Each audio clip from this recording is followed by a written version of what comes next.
Chapter 2 discusses English colonization of North America.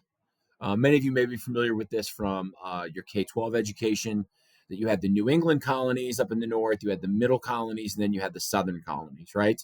The New England colonies were mostly were founded by religious dissidents who left England so that they could practice whatever religion it was that they wanted, whether it be Puritanism or Calvinism, freely.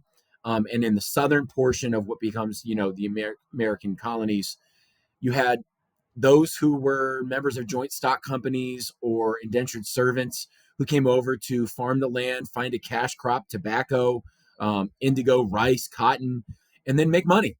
And so what you really start to see in the English colonies is very different reasons for foundation.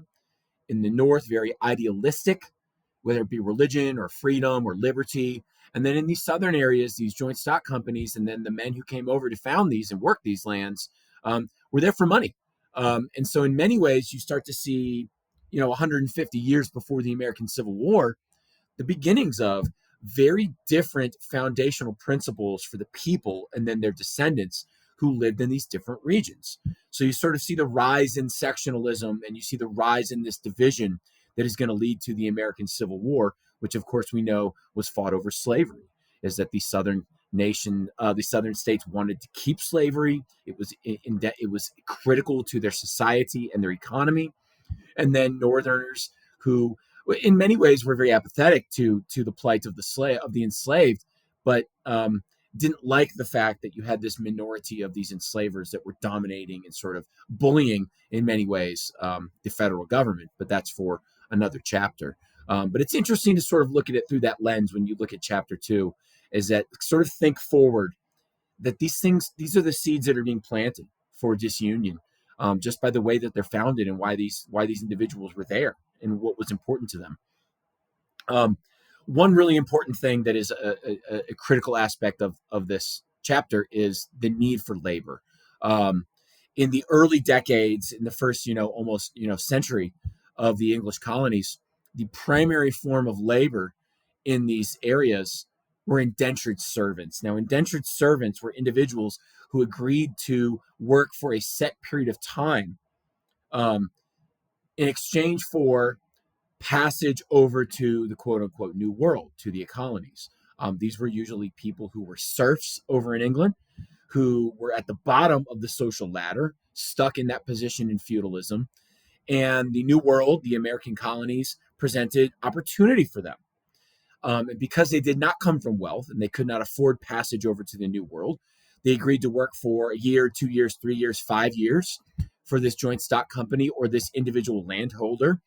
And after that set period of time in which they labored in the tobacco fields, in the indigo fields, and the rice fields, they were then free to claim their own land and make their own lot in life, trying to rise the social ladder from low to middle to upper class. In many ways, this was the beginnings of the American dream, right? But we will see that the indentured servants presented a problem for those who had originally settled in these southern United States colonies, primarily Virginia and South Carolina, later on, an event known as Bacon's Rebellion that we'll talk about in chapter 3. But another form of labor that was critical to the success of these colonies was slavery. Africans who were bought would be brought over to the New World in a journey known as the Middle Passage. This was a grueling, dehumanizing experience in which Africans were placed into ships' cargoes in holes, almost like sardines. The death rates were high, and then sold into slavery into the New World. And while this differed from indentured servitude in a very key way, is that there was no chance of liberty at the end of this. You would be bought as someone's personal property, as chattel, and with no hope ever for that freedom that was so elusive to the enslaved people in what would become the United States. So you really see that in the keys to the success of the English colonies was unfree labor, indentured servants, and then slavery. Another key form of unfree labor that was critical to the success of the colonies, and we don't often think of it this way, was women.